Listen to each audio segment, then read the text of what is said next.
अक्सर देखा जाता है जब एक गांव का बच्चा भारतीय प्रशासनिक सेवाओं में आकर जिला अधिकारी या बड़ा ब्यूरोक्रेट्स बन जाता है तो अपनी ग्रामीण पृष्ठभूमि को भूल जाता है।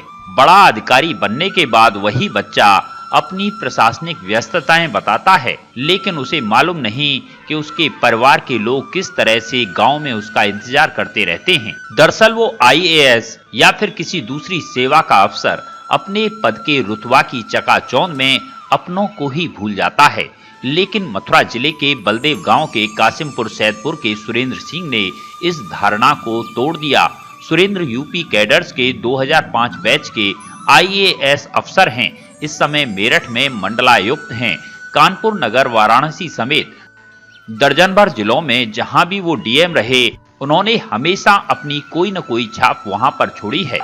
अब उन्होंने एक ऐसा काम कर दिखाया जो न केवल प्रशासनिक सेवाओं के अफसरों के बीच एक ऐसी नजीर बनेगा या फिर कहिए कि एक ऐसी लकीर खींच देगा जिसे मिटाना शायद आसान नहीं होगा।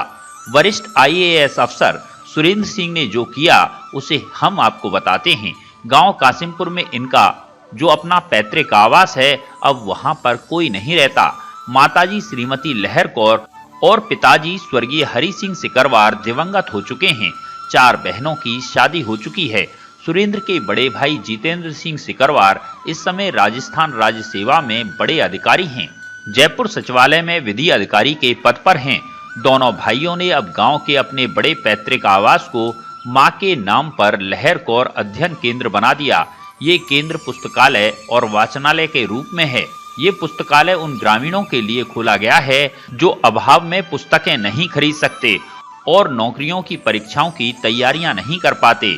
जल्द ही वाचनालय को ऑनलाइन किया जाएगा। स्वयं सुरेंद्र सिंह अपने गांव के और आसपास के गांव के बच्चों को ऑनलाइन पढ़ाया करेंगे। 14 नवंबर रविवार को सुरेंद्र सिंह ने अपने आवास पर अध्ययन केंद्र का शुभारंभ अपने जूनियर आईएएस अधिकारी मथुरा के जिला अधिकारी नवनीत सिंह चहल, एसएसपी डॉक्टर गौरव ग्रोवर, आईपीएस और दक्षिणांचल विद्युत निगम के एमडी अमित किशोर आईएएस के हाथों से कराया। इन तीनों अफसरों की धर्मपत्नी भी गांव पहुंची।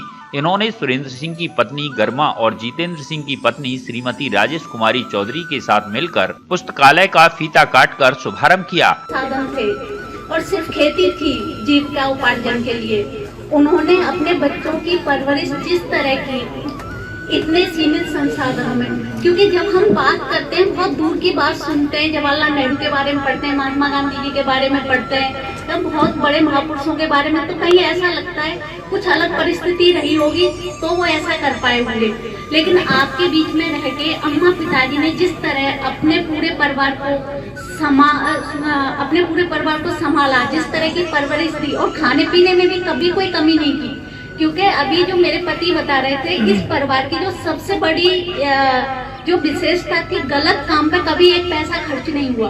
तो आप भी अपनी प्राथमिकताओं को निश्चित करते हुए अपने जो सीमित संसाधन है उनका प्रयोग आप समाज में और बच्चों के हित में बहुत अच्छे से कर सकते हैं। आपको इसके लिए कहीं दूर नहीं जाना। आपके बीच में वही सारी समस्याएं थी और पिताजी की तो हेल्थ प्रॉब्लम भी इतनी थी। पिताजी ज्यादातर टाइम बीमार रहते थे, ज्यादातर टाइम।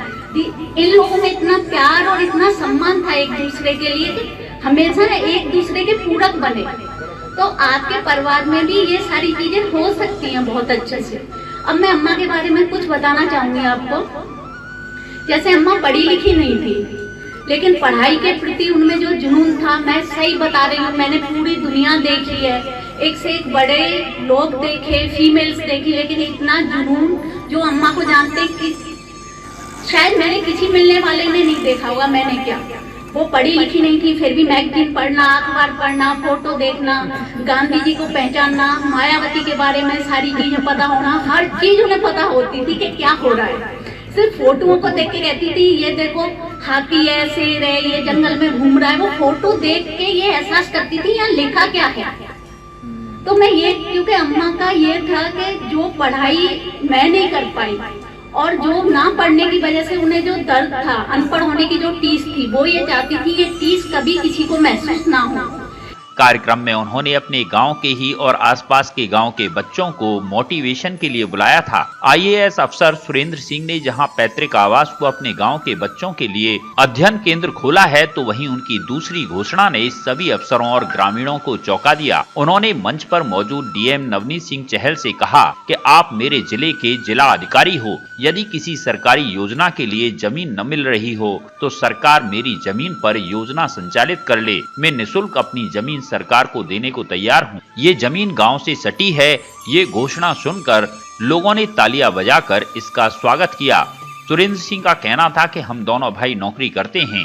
पिताजी की ये जमीन यदि सरकारी योजनाओं में ली जाती है तो ये लोगों के काम आएगी। आप और हम सभी जानते हैं कि ज्यादातर अफसर जमीन खरीदने में रुचि लेते हैं, जबकि यहाँ तो सब कुछ उल्टा ही हो रहा था। यहाँ ये बताना भी जरूरी है कि सुरेंद्र सिंह के खेत गांव में यमुना एक्सप्रेसवे के सहारे हैं। वो जब भी यमुना एक्सप्रेसवे से गुजरते हैं तब चाहे कितनी भी व्यस्तता हो, वो ऊपर गाड़ी रुकवा कर नीचे उतरते हैं और ऊपर से किसानों की खेतों में खड़ी हुई फसल को देखते हैं या फिर पैदल चलकर किसी गांव वाले की साइकिल पर बैठकर घर पहुंच जाते हैं। सभी से राम राम से संबोधन करते हैं। कई बार तो वो अपने गांव के प्राइमरी स्कूल में बच्चों का हालचाल जानने के लिए पहुंच जाते हैं। तमाम व्यस्तताओं के बाद भी अक्सर गांव पहुंच जाने से यही स्पष्ट होता है कि वो नौकरी भले ही शहरों में करें, लेकिन गांव से जुड़े रहना चाहते हैं। इतना ही नहीं, वो अपने गांव की समस्याओं को दूर करने के लिए हमेशा सक्रिय रहते हैं। जैसे कि एक गांव का प्रधान रहता है, वो अपने गांव में मिनरल प्लांट भी CSR फंड से लगवा चुके हैं। वो कहते हैं कि मेरठ के मंडलायुक्त बनने के बाद उन्होंने अभी तक 80 गाँव में लाइब्रेरियां खुलवाई हैं। उत्तर प्रदेश ब्रज तीर्थ विकास परिषद से कहकर समीप के कस्बा बलदेव के विकास में भी रुचि ले रहे हैं। हाल ही में जब वो मुख्यमंत्री के विशेष सचिव थे, तब अपने आसपास के गांव के बच्चों के लिए सरकारी ITI उन्होंने खुलवाया था। उनकी धर्मपत्नी जी, छोटे भाई गौरव ग्रोवर, उनकी धर्मपत्नी जी,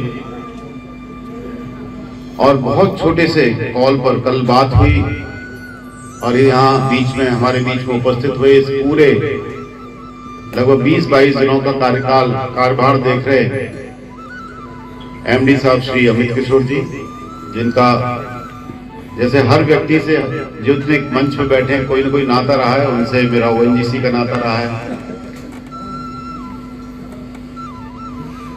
आज जिस स्थान पर मैं हूं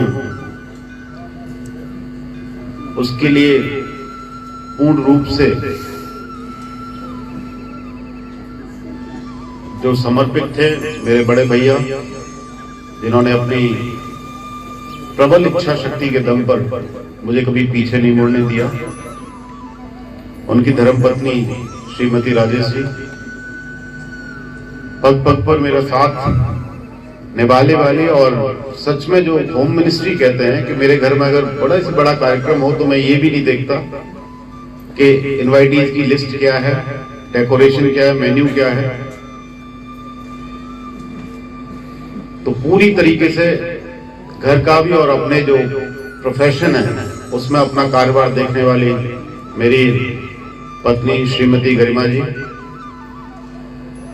जिन बुजुर्गों के आशीर्वाद से आज हम सब लोग इस काबिल हुए हैं कि समाज के लिए कुछ कर सकें, मैं उन सभी को गांव की भाषा में राम राम करते हुए और चरण स्पर्श करते हुए, यहाँ बहुत दूर दूर से लोग आए हुए हैं। अगर बात करें तो कुछ लोग ऐसे हैं जो इसी गांव के थे या इसी मातृभूमि के थे। अब उन्होंने कहा कि इसकी सेवा कुछ और लोग करेंगे, हम लोग दूसरे जिलों की सेवा करें। ऐसे हमारे माननीय मंत्री श्री उदयभान सिंह सिकरवार जी, उनके सुपुत्र और उनकी पुत्र वधू,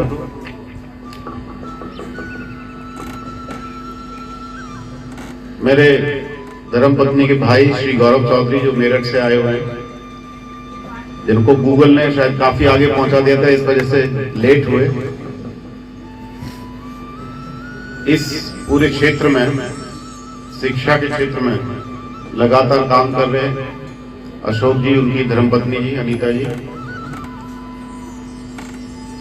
इस गांव के विकास कार्यों की जिम्मेदारी लेने वाले ग्राम प्रधान जी, इस ब्लॉक की विकास कार्यों की जिम्मेदारी लेने वाले पूर्व ब्लॉक प्रमुख यतेश जी, वर्तमान प्रमुख श्री कामवीर जी, शायद उनके सुपुत्र इस बार ब्लॉक प्रमुख हैं। 8वीं क्लास के बाद जब मैं यहाँ गांव से गया था, 9वीं क्लास से लेके 12वीं क्लास तक एक एक पल साथ बिताने वाले मेरे सबसे परम मित्र डॉक्टर ग्लैडविन त्यागी जी, तीसरे भाई श्री बच्चू सिंह चाहर जो प्रिंसिपल रहे और हमेशा प्रेरणा के स्रोत रहे, मेरी चारों बहनें जिन्होंने पल पल समर्पित किया कि वो खेत पे काम करेंगी, वो गोबर उठाएंगी, वो झाड़ू पोंछा करेंगी और हमें नहीं, मुझे कोई काम नहीं करने दिया उन्होंने बचपन में। मेरी चारों बहनें किशनवती जी, राजेंद्री देवी, कुसुम जी और मेरी छोटी बहन जिसे दीदी नहीं कहता मैं, गुड्डी। आज के कार्यक्रम में स्पेशली जो गेस्ट हैं हमारे, और एक तरीके से कहा जाए वो चीफ गेस्ट हैं, ऐसे बच्चे जिसके लिए ये अध्ययन स्थल का विकास किया जा रहा है, ऐसे सभी प्यारे और मेधावी बच्चों, गांव के सभी ऐसे साथी जिन्होंने मेरे साथ चाहे गिल्ली डंडा खेली है, अंडपिल खेली है या चोरी छुपे कुश्ती करी है, क्योंकि पिताजी कभी अलाउ नहीं करते थे कि मैं खेलूं, तो कभी कभार छुप के किसी के साथ कुश्ती कर ली, किसी के साथ कबड्डी खेल ली, किसी के साथ दौड़ कर ली। तो ये वो साथी हैं जिन्होंने मेरे व्यक्तित्व के विकास में, खासकर शारीरिक विकास में बहुत बड़ा योगदान दिया। मेरे साथ पढ़े हुए मित्र सुशील, जिनके बारे में मैं कहना चाहूंगा कि कई सब्जेक्टों में मुझसे ज्यादा होशियार थे, लेकिन जैसा गरिमा ने कहा कि हर व्यक्ति को माहौल नहीं मिलता या हर व्यक्ति को बड़े भाई जितेंद्र सिंह जैसे नहीं मिलते। गांव में इस कार्यक्रम में उपस्थित और छोटे बच्चे जो शायद उनके लिए एक मनोरंजक कार्यक्रम है, लेकिन भविष्य में जब उसकी यादें उनके जहन में आएंगी तो शायद ये भी प्रेरणा का काम करेंगी। मैं आप सबका शुक्रगुजार हूं, मैं आप सभी का हृदय से धन्यवाद देता हूं कि आज अम्मा की याद में जो ये अध्ययन स्थल है उसके कार्यक्रम में आप लोग यहाँ पधारे और इस संदेश को आप यहाँ से दूर दूर तक ले जाएंगे। जब पिताजी का देहावसान 14 नवंबर को हुआ था, तो मैं यहाँ जो डीएम एसएसपी हैं उनको बताना चाहूंगा, उनकी अर्धांगिनी भी हैं, कि हमारे लिए बहुत महत्वपूर्ण समय था। कई गांव में ऐसी प्रथाएं चलती हैं जिनकी वजह से उनका विकास नहीं हो पाता लोगों का। तो हमने एक संकल्प लिया था कि हम जो 13वीं होती है, 13वीं में यहाँ बहुत बड़ा कंपटीशन था कि कौन ज्यादा लोगों की दावत करे। कुछ लोगों में आज भी है, तो चाहे घर बेचना पड़े, भैंस बेचनी पड़े, मकान बेचना पड़े, गिरवी रखने पड़े, गहने बेचने पड़े, लेकिन 13वीं होनी चाहिए। इसमें कोई दो राय नहीं, हम समर्थ थे, हम कर सकते थे। हमने एक फैसला लिया 2006 में, आज से 15 वर्ष पहले, कि हम इस कुप्रथा का अंत करेंगे। बहुत सारे लोगों ने समर्थन नहीं किया, 99% लोगों ने समर्थन नहीं किया, क्योंकि उनको लगा कि ये सबका खा के बैठे हैं और अब बताइए हमें खिलाएंगे नहीं। लेकिन समाज में परिवर्तन, और वो प्रयोग मैं आज आप सबको बताना चाहता हूं कि 8वीं के बाद अगर मैं गांव से बाहर नहीं जाता तो मैं वैसे ही होता जैसे बाकी, कोई अंतर नहीं होता। जब 10वीं की परीक्षा हुई थी तो मेरे साथ के सब लोग फेल हुए थे, अकेला मैं पास हुआ था। क्यों? क्योंकि मैं यहां नहीं था, नहीं तो मैं भी फेल होता।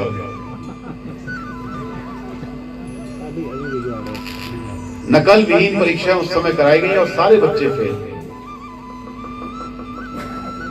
आज मुझे इस बात की खुशी है कि इस पूरे क्षेत्र में बच्चे सिर्फ पढ़ाई के दम पर कुछ कर रहे हैं, जो भी कुछ कर रहे हैं। कोई प्रतियोगिता परीक्षा पास कर रहे हैं, 10वीं में, 12वीं में, जो भी उनके परसेंटेज आ रहे हैं। एक माहौल बदला है और आप सब लोगों ने बदला है, यहाँ जितने भी लोग मौजूद हैं, क्योंकि उन्होंने इस बात को पहचाना कि अब अगर जीवन में तरक्की हो सकती है तो सिर्फ और सिर्फ शिक्षा की गुणवत्ता से, शिक्षा से नहीं, शिक्षा की गुणवत्ता से। रिसीव कर रहे हो, बाकी एग्जाम्स की कर रहे हो, उनको यहाँ पढ़ने जरूर भेजें।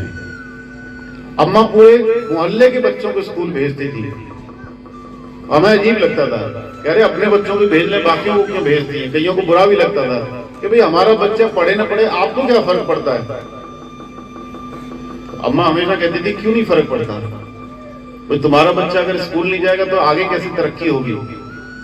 ऐसे ही मुझे याद है, इस परिवार में सेवा का जुनून कहिए या फिर गांव से लगाव, सुरेंद्र के बड़े भाई जितेंद्र और उनकी धर्मपत्नी श्री राजेश ने घर पर नेत्र कैंप भी लगवाया और चश्मा वितरित कराए। हम आपको बता दें कि वर्ष 2019 में वाराणसी के डीएम रहते हुए मोदी जी का नॉमिनेशन भी IAS सुरेंद्र सिंह ने कराया था। उस वक्त काफी देर तक ये कुर्सी पर बैठे थे और मोदी जी हाथ जोड़कर इनके सामने खड़े थे। वो फोटो सारी दुनिया में वायरल हुआ था। फोटो पर लिखा था कि ये होती है IAS अफसर की ताकत। ये चित्र आज भी IAS की तैयारी करने वाले अनेक कोचिंगों में बच्चों के मोटिवेशन के लिए लगा हुआ है। ही नहीं बल्कि प्रदेश के लिए, देश के लिए विभिन्न क्षेत्रों में विकास के कार्यों को आगे बढ़ा रहे हैं।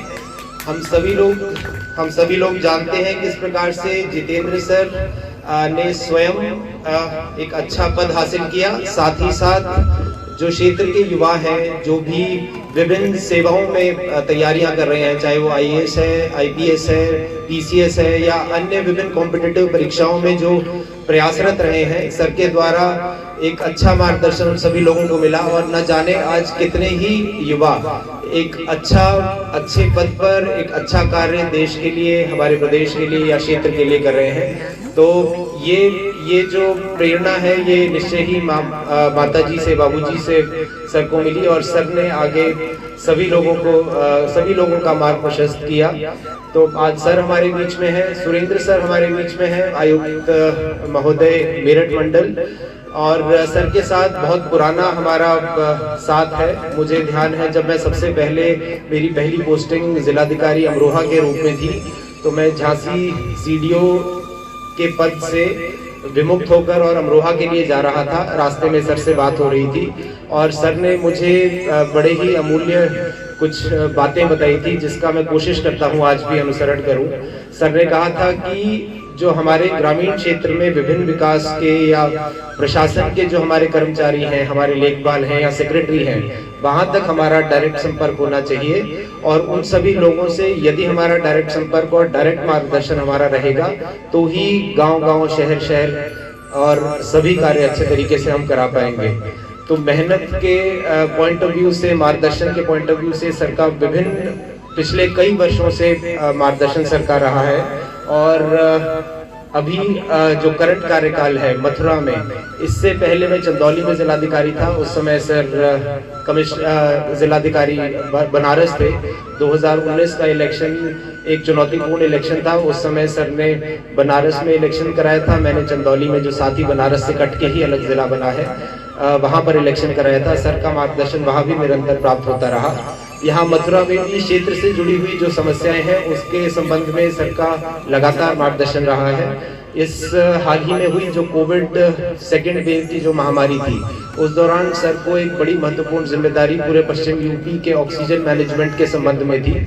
इस दूसरी महामारी में हम सभी लोग जानते हैं कि ऑक्सीजन की जो आवश्यकता है वो सबसे ज्यादा महत्वपूर्ण थी। और पूरे पश्चिम यूपी में किस तरह से ऑक्सीजन विभिन्न जिलों में आवंटित की जाए, कहाँ कितनी आवश्यकता है, बड़ा ही सेंसिटिव और पेचीदा कार्य था, ये सर ने संभाला हुआ था। और मथुरा की तरफ से मैं लगातार लगभग प्रत्येक दिन सर से अनुरोध करता था और सर विशेष रूप से ख्याल रखते थे। और मथुरा में यदि ऑक्सीजन की कमी किसी भी अस्पताल में या कहीं पर भी नहीं हुई है तो उसके पीछे सर का भी विशेष प्रयास है।